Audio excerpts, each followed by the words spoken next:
خريطة شهر رمضان بالنسبة للقناة الأولى.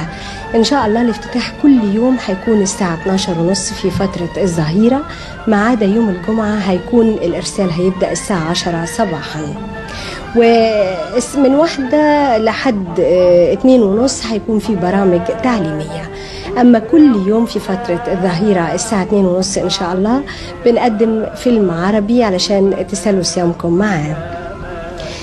بعد كده الساعة 5:15 في مسلسل للأطفال. حديث الشيخ الشعراوي هيكون الساعة 5:30 إن شاء الله.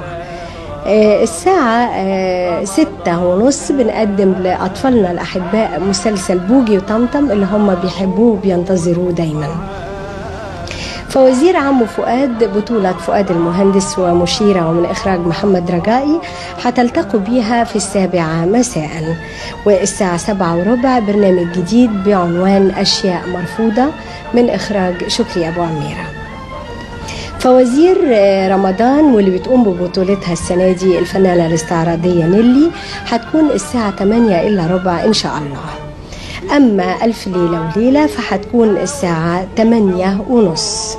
وألف ليلة وليلة بطولة الفنانة رغدة وعدد كبير من الفنانين. نشرة الأخبار هتكون في تمام 9 مساء.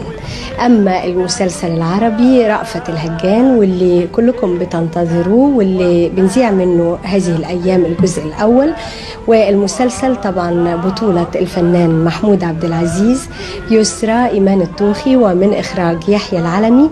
رأفت الهجان هنلتقي بيه في 10 مساء. الساعة 11:15 بنلتقي بالمسلسل الديني اليومي. الساعة 12:15 بنلتقي بيا تلفزيون يا تقديم الفنان رمسيس.